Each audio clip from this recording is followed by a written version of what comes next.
Welcome back to Life Unedited. I am your host, Tabitha Sweeney. We are here to chat all things to living your most unapologetic, most authentic life. Today's episode is a previously recorded speech that I gave in a closed Facebook group, but the content was good, you guys, and I wanted to share it as a bonus episode. So without further ado, here is all things related to imposter syndrome.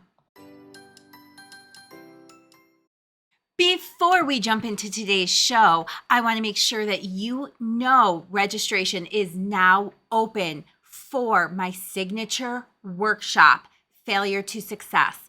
This program, this workshop is an online virtual intensive that is going to walk you through why you keep failing at that one goal, that one that you want so bad, but for the past 3 years, every time you set out to achieve it, you fall just short. This program is for you. And right now, you can save up to $100 if you register before May 19th. So do not wait. Get in, get on it, get registered, and let's change your life. Hi guys, how we doing? My name is Tabitha Sweeney, and I am a women's life coach. I specialize in body image, worthiness, and boundaries. And I was invited to speak here today to you guys by Regina, and I'm so pumped to be here. And we are going to talk all things imposter syndrome because it really ties in to everything I coach on. This is my niche. This is what I do. And I am so pumped to help you guys get outside of that mindset. So first, let's start with just talking about what imposter syndrome is. And imposter syndrome is defined by Google as the condition of feeling anxious or not experiencing success internally, despite being high performing in external objective ways. In layman's terms, it's basically when you feel like a fraud or you feel like a phony, you're doubting your own abilities. Now, this group is for neurodiverse people, right? Myself included. I am diagnosed ADHD, and it has been a long road and a struggle. And the day I got diagnosed, I was like, oh, all these light bulbs went off. Like, I was like, it was the most validating experience of my life. And suddenly I realized that there are certain people who are more prone to feeling things more intensely. And imposter syndrome happens to be one of them. And this is something I personally have struggled with, you guys, for many years. And I have slowly learned how to sort of start overcoming it. What I have learned and the approach I have taken that has really transformed my life is coming to a point of full and complete authenticity, which does not mean like toxic positivity, everything is great all the time. Absolutely not. What it means is I no longer carry guilt and shame. I no longer carry embarrassment for the things I don't know or I haven't done yet. I no longer carry guilt for somebody else's actions. And when you get to that point, you will slowly, naturally start letting go of imposter syndrome because you're accepting who you are, where you are, what you stand for right now, right? You're no longer feeling like you have to pretend. You guys, this has taken me a really long time to get here. I have been in the coaching sphere for over a decade, and I actually started in the fitness industry. I started in fitness, and I remember when I very first got certified, and I remember like walking into my first job as a personal trainer and being terrified because I don't really know everything. Like, I'm just starting. Like, what if I say the wrong thing? What if I do the wrong thing? Like, these people are looking at me for answers and I don't really know the answers. And I remember my boss at the time saying to me, all you have to be is a little bit better than the people you're talking to. And that has stuck with me. And that's a phrase I've used many times over, right? I'm not necessarily looking to coach people who are 400 steps ahead of me. I'm only looking to work with the people who I'm really realistically only a few steps ahead of them. Because I don't even want the people who I'm like miles ahead of, right? I don't want the people who are 400 steps behind me. I want the people who are like 50 steps behind me. They're so close. They're so close to catching me. I want to help them catch me. And as I help them catch me, I am going to continue moving forward.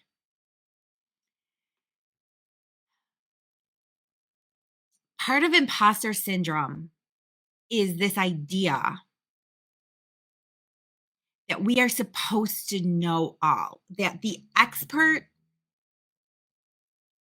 on the morning show really is that much more of an expert than we are. Here's what I've learned after 6.5 years in business. And I feel like, so 6.5 years in business, and I feel like I am just now conquering this. After 6.5 years in business, I have learned all of those experts bought their titles. I could buy a title. You could buy a title for whatever you want. Everywhere in the country, everywhere in the world, there is a marketing platform who is willing to put you on the top 10 list for $500, for $2,500, right? And you don't know that until you get into the industry. You don't know that until you're in the job, that none of those experts are truly experts. Nobody is walking around handing out expert badges, right? Like, they're all self-proclaimed experts. I was too scared for the first 6 years in business. I was too scared to title myself an expert. I was too scared to market myself in a way that sounded like I really knew what the hell I was talking about. 6 years have passed. Yes, I definitely know more than I did then. Absolutely. But do I think I'm actually more of an expert today than I was then? Not really. I feel like I could have been labeled an expert then. I should be labeled an expert now, and I will be labeled an expert now by myself. Because see, the thing is you have to believe in you more than anybody else believes in you. When you are falling down flat on your back, you have to be able to take a few deep breaths and know that you're going to get back up. Because there are tons of people out there who are clapping for you and who want you to win. But they're not always the people that we think it's going to be. So, for instance, I had this killer course. It was amazing. Created it. I had great reviews. I ran the pilot program. The feedback was phenomenal, but my best friend took the class. And and I told her before she started the program, I said to her, I don't think this is a program you should be taking right now. I don't think it's the right time in your life for this. It wasn't. It was extremely triggering for her. And if you know anything about being triggered, it brings out defensive, right? Um, it brings out a side of us when we are triggered, a side of us that we don't always love to show other people is what really usually comes out. So it brought out this side of her. She didn't like anything I was saying. And when the course ended, I had all of these great feedback. But she looked at me and she's like, I just don't know how you're going to sell this. I mean, you're not a psychologist. So how are you even going to sell this? Do you know that at that moment, I closed up the program and I shelved it? Because the person who I felt like should have been supporting me beyond all was the person who just planted the seeds of doubt. It took me like 2 years to get over those seeds of doubt and to pull those things back out and just reintroduce it to the world. Do you know how many people lost out because I had pulled it and shelved it for a few years? All because of imposter syndrome. All because even though all of the actual feedback from people who took and completed the course said this was life-changing, she told me I wasn't a psychologist. And I didn't think I had a right to put something like this out. So then I put it away. That was imposter syndrome at its highest. Getting over imposter syndrome requires you to get comfortable in who you are. It requires you to dig deep and to look at all of the mirrors that are popping up in front of you. It is not easy. It's not an easy journey, but it's so worth it. It is learning to toe the line between confidence and arrogance. It is learning to toe the line between humble and, what's the right word? And confidence, right? It's hard to be humbly confident. Not that it can't be done. It's hard for me to do. I'll say it like that. It's hard for me to be humbly confident. When I'm confident, you know it. The idea that you deserve to be confident in whatever it is that you're doing, that you are good enough, you can only feel if you truly believe that. And you can only believe that if you truly have accepted who you are. I firmly believe in everything I teach. I firmly believe that our authenticity in the core epicenter of our entire life starts with body image. Because if you cannot stand in front of the mirror and accept what you see, I didn't say love it. I didn't even say like it. I said accept what you see.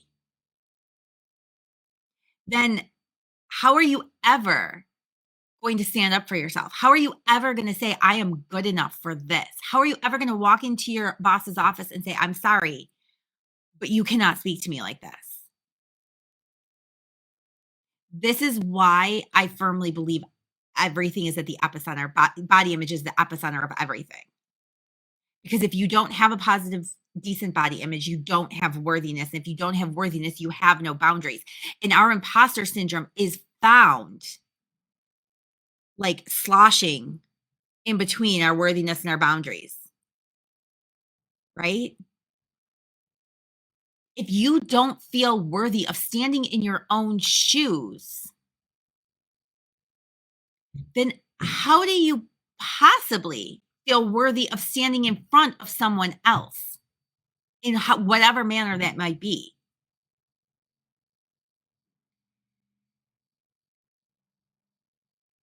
One of the best tips I like to give people when they're working on imposter syndrome is to flip the script that's in your head. Whatever that story is that you're telling yourself, because we all tell ourselves stories.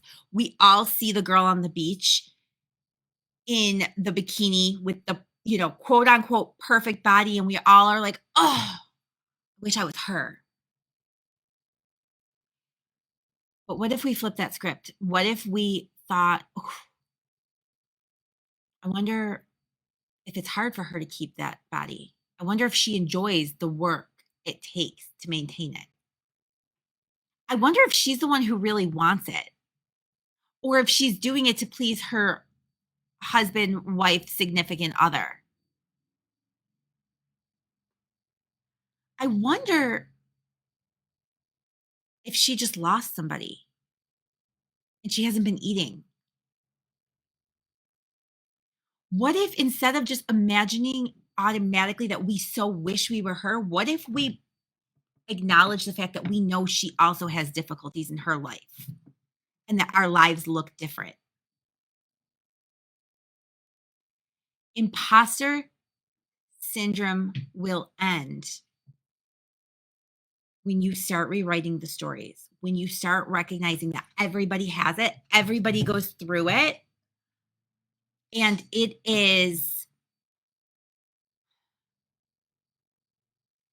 can be so it can literally cripple lives. It can cripple businesses, but it doesn't have to. All right. I want you to know, if you are struggling with imposter syndrome, if you are sitting there and you have this incredible, amazing program on your computer and you're like ready to put it out, let me know if you've done this one before. All my ADHD friends in here. You're ready to put it out to the world, and your business coach is like, all right, release it. And then you're like, it's not actually perfect yet. It's not actually perfect yet. So I can't release it yet. I don't want to show anybody just yet. I will when it's perfect.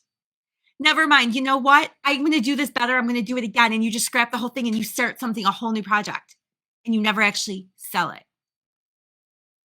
That's imposter syndrome.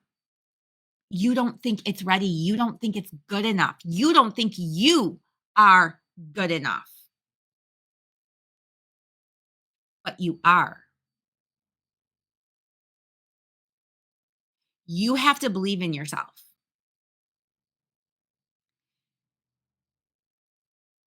The other thing I tell people to do, and this sounds really silly, but start either talking to yourself in the mirror or in a journal. And you better start listing things that you love about you, reasons you are good enough, ways your program helps people, who you are better. I hate saying this, who you are better than, but I mean specifically in your field, in your niche, in your program, right? I know that what I do sets me apart and above 98% of the people that I speak with every day. But if I don't believe that, I'm not going to actually tell them I can help them.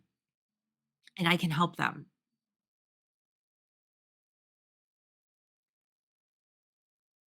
One of the biggest things you need to recognize is that imposter syndrome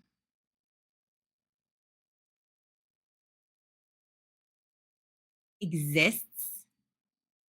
It is there. Sometimes we can label it as lazy. We can sometimes label it and make excuses for other symptoms that we have, when at the root cause is the fact that we don't feel good enough. We feel like a fraud. We feel like a hypocrite. That was a big one for me. My imposter syndrome came in the form of feeling like a hypocrite. That was huge. Strip away those layers, get to the bottom of it. What do you not feel good enough about?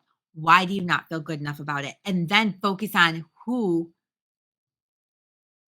you are actually better than that then, because there are people out there who are better than me at a whole lot of things, tons of things, but they are not better than me in my field. No one has as much passion as I do for what I do. You guys, when you overcome your imposter syndrome, that is when you will truly flourish and blossom. So I hope that you took a few points away from this. I hope that you, at least at the very, very, very least, you know that you are not alone. I hope that you also have hope that you can overcome this, because you can. I wanted to also let you guys know that I currently have a brand new workshop out. I am going to drop the details in the comments, but you guys, this is, if there is a goal that you have been setting over and over and over again in any capacity, it could be weight loss, it could be getting money in your savings account, it could be a sales goal, it could be the fact that your marriage is not as happy as you always dreamed it was going to be. Whatever that goal is that you keep falling short on, I have a brand new workshop out. It's June 2nd. I'm going to drop all the details. And basically, what we do is the same thing I have done with my clients for the past 12 years. We strip away every single layer of that goal to get to the bottom of why you're not reaching it. Is it self sabotage? Is it the wrong goal? Is it knowledge and experience? There's a whole bunch of things that can be. We peel back all those layers with a very proven system, and then we actually build the plan. Where does your imposter syndrome sit? What are you not comfortable with? What are you willing to do and what are you not willing to do? Because if you create a goal and you don't go through that list, you're never going to hit the goal. You have to know what realistically needs to happen, but then you have to also know what you're willing to do and what you're not willing to do. And here's the key. Any coach who tells you this is what you have to do, walk away. There is never one way. There is never one answer. And especially for every neurodiverse person out there is never just one answer. So sometimes our imposter syndrome is then perpetuated by the fact that everyone is telling us, well, this is just what you have to do. And guess what? In your head, you're like, that's great, but I physically can't do that. Right? I get it. 100% I get it. That's why this program is different, because it is actually going to show you how to build a plan around you. And then it's the last piece of this workshop is actually deciding and learning how to know when it's time to pivot from your goal. Do you need to change your goal? Is it time to walk away? Is this end destination not what we really thought it was going to be? It is so jam-packed and there's so much stuff in it, you guys. If this is something you are struggling with, if you've had that goal and you just keep falling short, please, please, please consider joining me for this workshop, because I promise you it is incredible and it is life-changing. And it is geared for everyone in the neurodiverse community, led by someone and created by someone in the neurodiverse community. You guys, thank you so much for joining me today. Regina, thank you so much for allowing me to come in and share my passion with your group. I'm so happy to be here. So, drop a note in the comments. Tell me what you really took away, or if there's something you would like, more information on, you guys, you want to chat deeper on, by all means, my DMs are always open. So by all means, feel free to DM me. Have a fantastic Tuesday, you guys.